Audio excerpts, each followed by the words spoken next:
Do you guys know what I love more than the God Knights? Robert Irvine's Fit Crunch, one of the best protein bars on the market.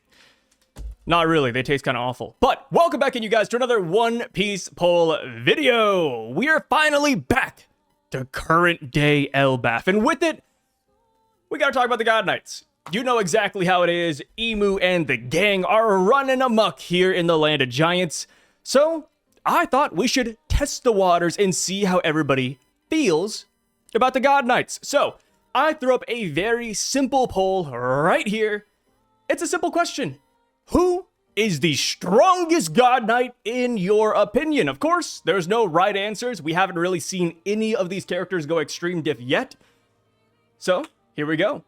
Hopping right into it, I put 4 options on the board. Of course, I could have put Shamrock, I could have put Garling or some other unnamed character, but Garling and Shamrock, I think, are leagues above these guys. And of course, the other God Knights, we don't really know anything about them at all. We know what they look like, and that's about it. Brother, we don't even know the names of half of the God Knights out there yet.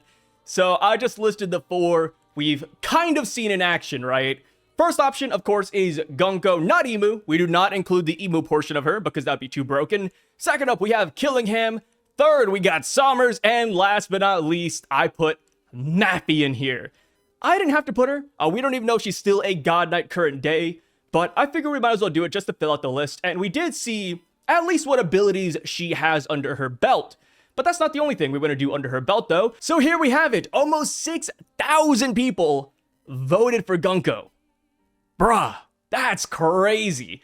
I think the reason why so many people gravitate towards her is 1, because she was introduced alongside Shamrock, which is crazy clout, by the way, and 2, because she's the only God Knight that has performed well thus far and has not really lost. Performed well, of course, that could fall to Killingham as well, but he didn't really fight any named characters. Gunko actually took down multiple Straw Hats. Of course, it's not like they put up too much of a fight, but she did subdue Jinbei, Usopp, Nami, and Brook, and that is pretty impressive. So yes, Gunko coming in at first place, not that insane. I'm more just surprised by the amount of volume between her and the second place pick, which of course is Killingham. So let me just glaze Gunko for a second, but I really like what Oda did with their character. Because coming into Elbath, I did expect every single God Knight to sport a yokai-demon transformation. Brother, take a look at Egghead. 5 out of 5 of the Gorosei had demonic monster transformations. So yeah, looking at the God Knights, I kind of expected the same thing. Usually crews follow the same thematic for the most part. Look at Kaido's crew, the Beast Pirates. What are they? Oh, they're all Zoan types. Oh, the Big Mom Pirates. What are they? Well, they all have dessert or food-related devil fruits. Yes, I did think that the God Knights would transform to some extent. So when Gunko whipped out a Paramecia Devil Fruit, I was honestly pretty shocked. I thought Oda had forgotten all about Paramecias, but here we have it. And not just any Paramecia, but the Arrow no Mi. And the way she utilized it was so unique. Not only could she attack people with arrows that come out of her sleeves, but she's able to speed herself up. She can ride the arrows. She created a bird out of the arrows. She made her boots really tall and kicked Loki with them. The way she utilizes her Arrow no Mi is pretty absurd. And I really like how creative Oda has been with her character. And plus she has blue hair. So, you know, like design-wise, fight-wise, power-wise, I do not think Gunko has disappointed us so far. So her getting first place, not shocking. So that now brings us to second place here in this poll, which is, of course, Saint Remo Shifu Killingham, the wielder of the mythical Kirin Zoan Devil Fruit. Brother, what can I say about this guy? I love him through and through. The design has been fire so far. The powers have been fire. There's nothing I really dislike about him. I will admit, I'm a little bit scared to see what colors Oda gives him when he transforms into a human, but so far, Killingham has been really damn impressive. The ability to make people fall asleep from a distance, and then you're able to pull out whatever they're dreaming of, whether it be something as simple as salt, all the way to a nightmare monster, Killingham is correct. And keep in mind, the nightmare monsters that Killingham has spawned so far cannot actually die. when they were defeated previously, he was just playing around, dude. Imu showed up and said, hey, Killingham, what's up with these nightmare monsters? Why are they down? And Killingham said, oh, sorry about that, boss. I'll bring them up right away. And then all the nightmare monsters that were defeated previously just started getting back up one by one. And not just that, but more nightmare monsters kept spawning out of holes in the ground. That is absolutely crazy. It's such a great devil fruit. And here's the thing. We have not seen Killingham actually fight yet. He's only fought from a distance. Of course, you could say that he beat Principal Kiba, but that was off-screened. We simply came over to the fight and Killingham slammed Kiba onto the ground, and that was pretty much it. So yeah, when Killingham actually throws fists with somebody, I am expecting greatness. And keep in mind, but it's kind of presumed that he is awakened because he does have the flame clouds around him. Of course, not confirmed, but he looks awakened, brother. Killingham is going to be an absolute nightmare of an opponent, and I can't wait to see who he actually fights. Because just imagine, whoever he fights, he might be able to whip out their dreams and or nightmares. He fights Zoro, boom, here comes Nightmare Mihawk, or ooh, Nightmare Kuina. He fights Luffy, well, here comes Garpin Dadan, do you know what I mean? Or maybe it's Ace. Zombie Ace comes out of nowhere and starts fighting Luffy. I think Killingham is going to be a really fun opponent. And also, this is going to be a little bit of a tangent. There are still a lot of theories out there on whether or not Killingham is even human. Like, he could be a fishman because of his sharp teeth, but we do have to keep in mind that we have seen characters before that are human that have sharp teeth too. Key example would be Barto from the Barto Club.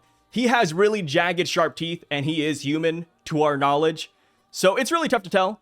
But we will definitely see about him. One thing about Killingham that I find fascinating is the bubble he wears around his head.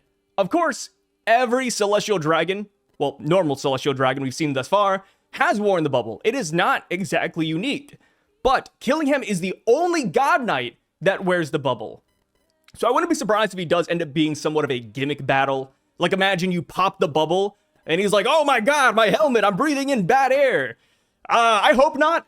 I hope that isn't the case, but I wouldn't be shocked if you break the bubble and he starts freaking out like he's a clean freak.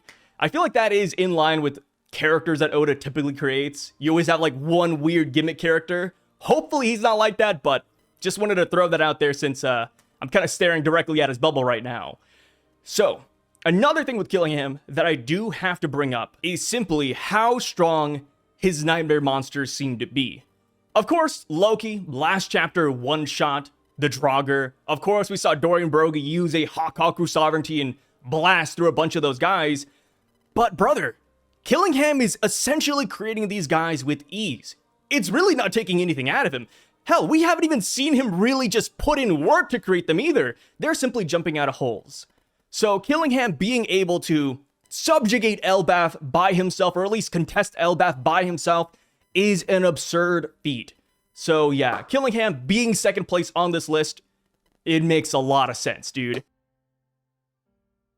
It makes me wonder what happens if people aren't thinking about nightmares, because right now, the only reason the nightmares are running rampant is one, because Ange, that dirty teacher, decided to make the kids draw their worst nightmares on today of all days, and two, because the kids are asleep, and they're just thinking of more bad things, which is perpetuating the nightmare cycle.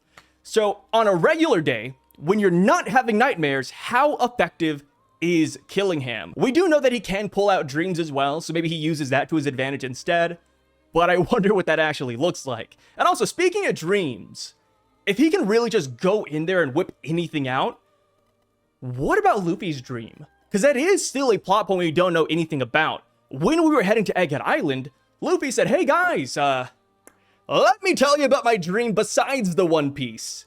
We cut away, we have no idea what it is, we still have no real clues either. Maybe Killingham gives us a hint. Killingham versus Luffy for a little bit would be kind of crazy.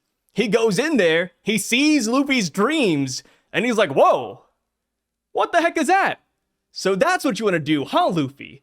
That would be interesting. I think that'd be a great way to give us another hint as to what Luffy actually wants. Of course, a villain would be learning it before we would, so I don't know how people would feel about that, but it's just an idea, man. So, next on the list, getting 9% of the votes. 900 people voted for St. Smers. Here he is, and let me tell you guys, it is not surprising that he is so low on this list. Smers has an amazing ability. Again, whipping out paramecias that are cracked. Good job, Oda. But the downside is that St. Smers has been whooped on a multitude of occasions. Really, essentially no diff him back at God Valley. We saw Scopper essentially no diff him here in Elbath. And yeah, dude, like Smers doesn't have the best rep sheet. Of course, he has looked good. He has looked pretty damn well against Saul. He looked pretty damn well against Robin. He's not exactly a bum. He's just not the most hyped character. If you were to go back before Scopper showed up and fought him, his stocks would be sky high. People would have him top of the list. But because Scopper came in and essentially two-shot him, because we saw what happened at God Valley, he does obviously rank a lot lower than Killingham and Gunko, who have not been defeated yet. With that being said, though, I am really hoping that we have not seen Smers' upper limit yet. And same with Killingham and Gunko, and Mafi even, who we'll get to here in a second. I hope these God Knights do have something more in their arsenal than what we have seen. Hopefully, that fight against Scopper was like a one-off thing. He was just really surprised that his old arch nemesis came back out of nowhere. That is my assumption, but we'll see how that goes down, right? And of course, we have to remember, Imu is on the island, and we now know that whenever a Knight of God or somebody with the Covenant dies, Imu feels some sort of effect, an effect they don't exactly like. So I wouldn't be shocked if Imu goes around to Gunko, Killingham, Smers, Mafi, if she's still around, and they buff these guys up. Going back to the Gorsei, there is a real possibility that Imu could give out demon transformations to their subordinates to make them stronger. That right there would be a nice icing on the cake that would propel them up on the power scaling list. And I, as a God Knight fan, would really enjoy that. And I'd appreciate it, Imu. Please, please help your gang out, man. Give them more powers, more hockey knots, please. So another thing I do want to keep in mind when talking about Smers and Gunko is that they could be awakened. Obviously, Killingham, where you talk about his whole flame scarf thing he's got going on. But Gunko and Smers being awakened paramecias, I also think would be really cool. Especially Smers here in Elbath. He is fighting on a massive tree. I would like to imagine that would assist his Thorn Vine ability to some extent. With how creative Oda has been with both Gunko and Smers' abilities thus far, I would love to see what he does with an awakening. Bring it in, Oda. These are top tier characters we're working with here. Give them everything. So, on to the last pick. Of course, we got Mafi. And she only has 3% of the votes. Yeah, not much can be really said about her. She didn't exactly look the best. You know, going back to the whole Smers thing, right? Before Scopper showed up, Smers looked great. Same could be said about Mafi. Before Whitebeard showed up, Mafi looked kind of cool. You know, Mafi was running around on all fours, shooting laser beams, piercing Dragon's shoulder. And it's like, whoa, that's kind of unique, right? She kind of reminds us of Frankie or Howling Gab. Two characters that can shoot laser beams. And it's like, whoa, that's awesome. And she's not even like a robot. She's seemingly a human. Is it a devil fruit? Is it a weird transformation? We don't really know. Mafi was unique in that regard. But then came Whitebeard. Whitebeard didn't even know that Mafi existed. Whitebeard simply walked around, boom! Mafi's cut in half, and that's pretty much it. Mafi gets up later, and she's like, what the hell is going on here? And that's all she said. Yeah, dude. Mafi did not look the best. Of course, maybe current day, she's a lot stronger if she's still around, but that is yet to be seen. You know, that's one thing to keep in mind with Mafi. She's seemingly not around anymore. You know, go back to the silhouettes that Dragon gave us. I don't think a single one of those really fits Mafi's build. I could be wrong. But yeah, you know, we got to keep in mind that God Valley was 38 years ago. While she was part of the God Knights back then, that doesn't necessarily mean that she's still around today. Maybe somebody killed her. Maybe she retired. We don't exactly know. And by the way, since we're talking about old and new generation of God Knights, we should bring up Killingham, because Killingham was not seemingly present at God Valley. So he does seem to be a new and recent addition. So that is pretty cool, you know? I would love it if we hit the Holy Land and we learn that there's like a whole second string of God Knights that retired or God Knights that died even. I think that'd be a lot of fun. And I think that is where Mafi is currently at. So as far as how I would vote on this list, it is a toss-up between Gunko and Killingham. I think I'd err towards Gunko because she's been around longer than Killingham. Gunko at God Valley was God's Steel. She was a tier 1 contracted the Abyss member. And now here we see it. She's tier 2. And not just that, but she's traveling with Shamrock, and she is the one who Imu ended up possessing out of all the God Knights here. So I think Oda has been putting her on this special pedestal. And yeah, I think I'm gonna go with that. I'd say Gunko, but if it turns out that Killingham is stronger, I like it, man. I wouldn't mind that whatsoever. So, going down to the comment section, let's see what people are talking about right here. This says, Killingham casually made a monster the size of Zunisha and then made 15 more. Yeah, dude, these guys are massive. The monsters that Killingham is able to create, they're not small. Dude, go back to last chapter where Loki used Niflheim. Brother, Loki is an ancient giant, 10 times the size of Hyrden, and then this monster was maybe 20 times the size of Loki. It is crazy how big these monsters actually are. And they're not weak either, right? These guys aren't weak, and they're also immortal. It is nuts. This has a barbell. Oh my god. Look at this. The barbell profile picture, man. I love it. I love the dedication. This one I saw earlier. It says, I'd crack Mafi. Those teeth aren't keeping me out. And I agree, brother. As a gooner at heart, maybe I vote for Mafi. Yeah, hey, maybe the Mafi agenda is coming up. Same with Gunko. Gunko is a great looking character as well. I love the blue hair. I think out of all the God Knights, minus Garling and Shamrock, I think Gunko has my favorite design in terms of like female characters. Killingham is good too, but we still have to see how Oda colors the human portion of them. Because the Black Dragon, I don't know, like black and yellow. This feels weird, right? Like, look at this right here. This is official coloring. Black and yellow is what he's rocking. So I gotta see his OG fit. I gotta see his human design before I can make a call. But yeah, Gunko, Killingham, best designs. Mafi, not bad either. Smers, Smers getting orange hair. This image is what I found off of Google, but this isn't the official coloring. But yeah, Smers officially has orange hair like Nami, and his suit is bright purple. He kind of looks like Barney.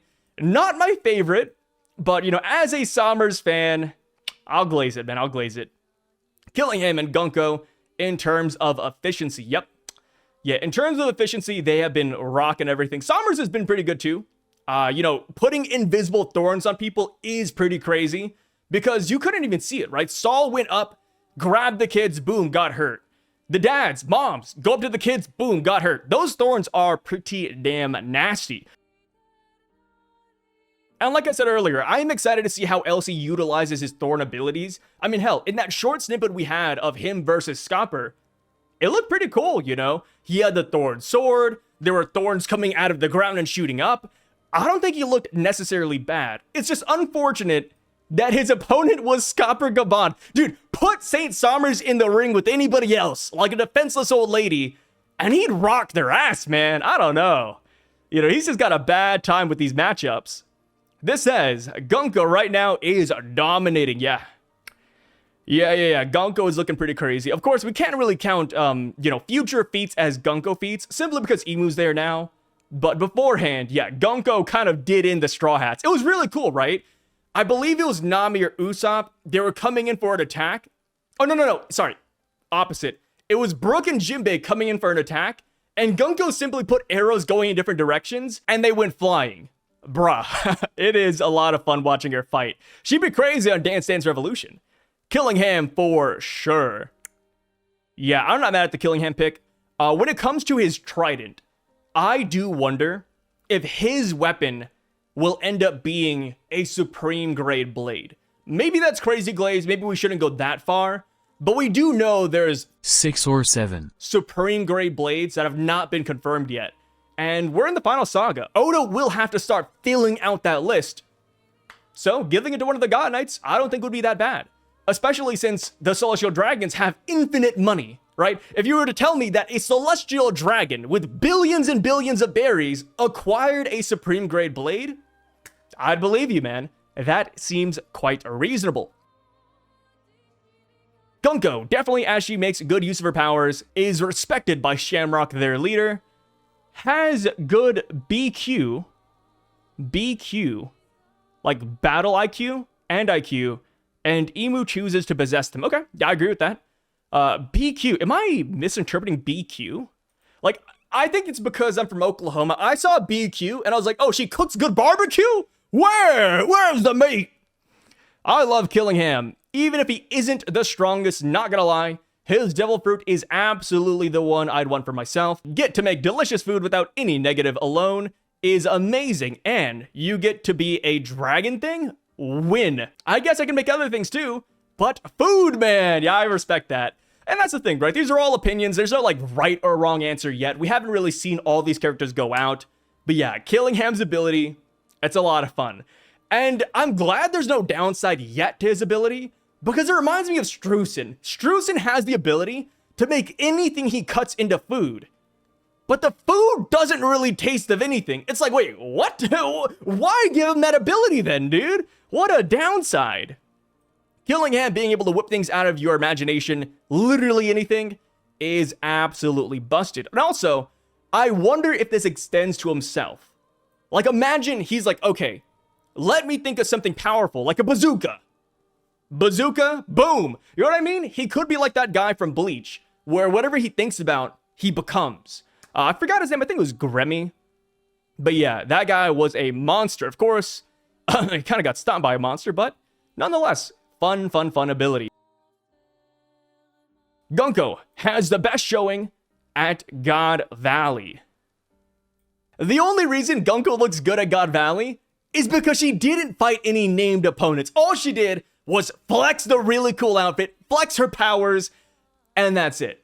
If she ran into the Rocks Pirates, if she ran into the Roger Pirates, I feared for what Oda could have done to her. I fear it, brother. So, this is, I can't believe we got Mafi as an option here.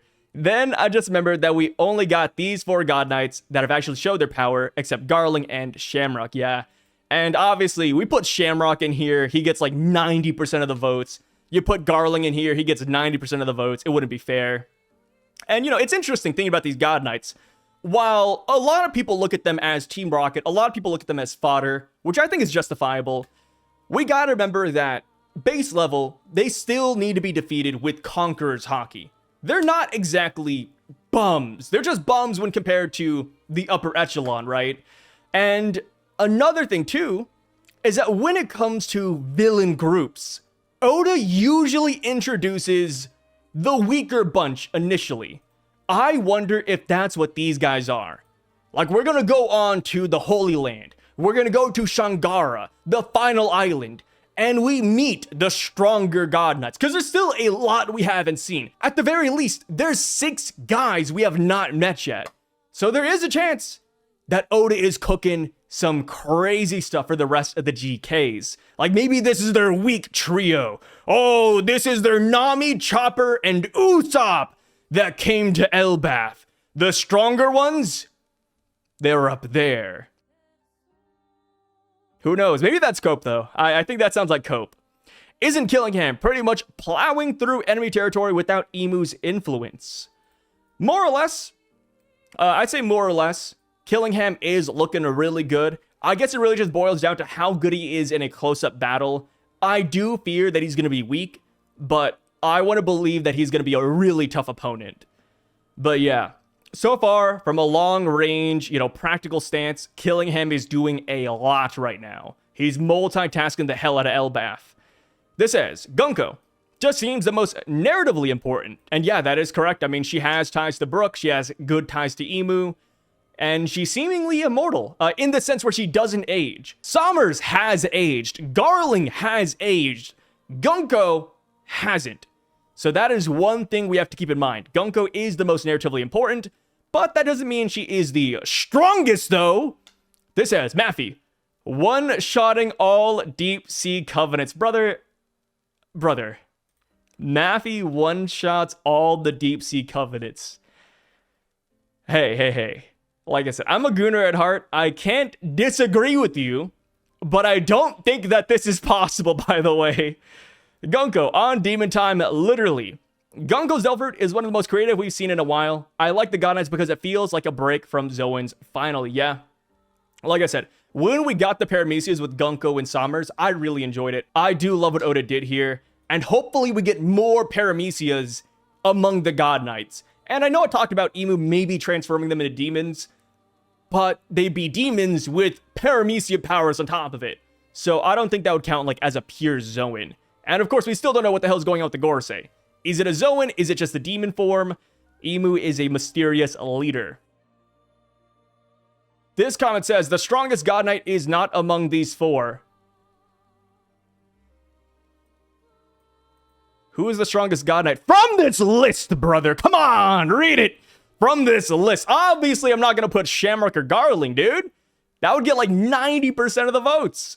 Gunko. Imu doesn't take over anyone but the strongest. This could be true, but also we know that Gunko in general is very special. She so far has been the only God Knight that has appeared in the Flower Room consistently. We haven't seen Garling there. We haven't seen Smers there. We haven't seen Mafi there. We haven't seen anybody else there. Not even the Gorosei have been shown in the Flower Room yet. Gunko is just very special, and we don't know why. We do not know why. Smers is the kid of the Holy Knights. All right, that's foul, dude. I mean, hey, kid looked great until he left Wano. Y'all are crazy. Killingham wipes the floor with those silly little arrows by summoning Nika from Gunko's nightmares. Gunko would have won God Valley if Garling didn't spawn Camp Rocks, by the way. I don't know yet. We gotta wait to see who Luffy decides to fight one-on-one. Yeah, I mean, I think Luffy's gonna fight Gunko, but it's not really Gunko, it's really just Imu who's using her body as a proxy. But yes, as you guys can see, Gunko and Killingham are getting all the love here, minus the 3% who just, loves a crazy woman. So now, on to the last poll. It's an interesting one. But will any God Knights die or get liberated in Elbath? And when I say liberation, I mean that we free them from Imu's influence. Maybe we get rid of the Mark of the Abyss, etc., etc. However we're going to view that. And here we have it. 83% of people voted yes, we will take a God Knight down. Whereas 17% say nope, they all will get away scot-free. The reason I pose this question right now is simply because of last chapter. We saw how King Harold's death affected Imu. Imu didn't like that feeling. We don't know if it was pain, we don't know if they were weakened, but Imu was affected. Maybe that is how we send Imu away. Maybe we kill Saint Smers. Maybe we liberate Killingham, and Imu is like, whoa, I gotta go. Like, this is not a good feeling. I am leaving right now. I can no longer possess Gunko anymore. That right there could be the answer.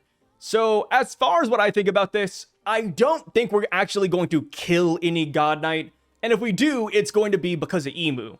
Like, maybe we beat Saint Smers and then Imu sucks away the powers like they did to Saint Saturn, right? Where Saturn was yoinked from, and then he just turned into a pile of dust and bones. Maybe Imu will do something similar if Smers or Killingham lose a battle. He's like, okay, I don't want to waste my powers on you losers. Give it back. But as far as the Straw Hats doing it, I feel like if we were to bring them down, it would mainly be via liberation.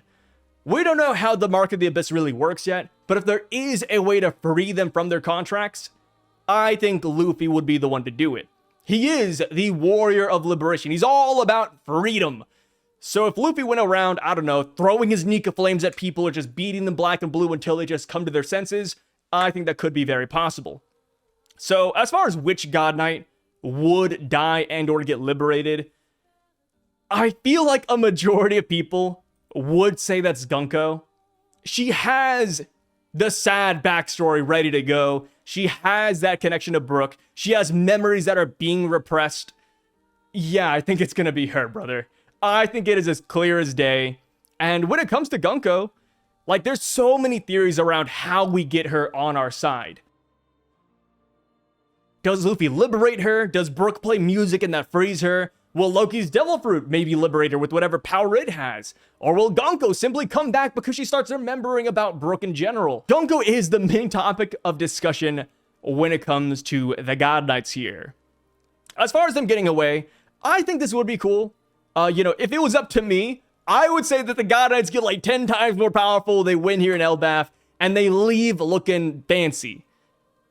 But I don't think that's going to be a reality. As much as I want them to get away scot-free, but yeah, I just feel like the Strats are going to win here more than not. But if they lose, that'll be nice. That'll be nice. This says, I think Gunko's memories come back. Imu will take away the powers he gave her, and she will most likely die. That is possible, right? Going back to this pullback here, we mentioned it, but Saint Sommer's aged, Garling is aged, Shamrock has aged. The God Knights have aged. Gunko is the only one so far that has stayed youthful. There's something going on here. And of course, she was shown in Brook's flashback. Brook is really old. He's damn near 90, if not 90 exactly. So yeah, Imu could very realistically take away his powers and she turns to a pile of dust. Or she maybe just becomes a really old woman. I do not think that is insane. This says RIP Smers. Oh, man. He lost once. He lost twice. Give him a third L. Maybe. Yeah, maybe we just cut the cord. He's just caused us too many wounds, man. I hope Brook awakens his Devil Fruit so he can save Gunko. That would be interesting. I think Brook's Devil Fruit, if awakened, could be really crazy. He has the Revive no Mi. The Yomi no Mi. And he has soul powers coming off of it. Like, imagine if Imu does do this up here, right? Imu pulls away Gunko's power. She starts dying. Her soul starts leaving her body. And then here comes Brook putting it back in, saying, nope, we're going to leave that here. Keep her alive, please. That would be a lot of fun. And hell, dude, if Brook awakened, theoretically, he should be able to talk to dead people. He should be able to talk to other souls. Because when you awaken as a paramecia, more or less, it affects things around you. Brook, awaken, please, so we can talk to the ghost of King Harold or somebody. I don't know if people would like that. I feel like when it comes to talking to dead characters or characters that have been long gone, people generally dislike that idea because it ruins the narrative around them.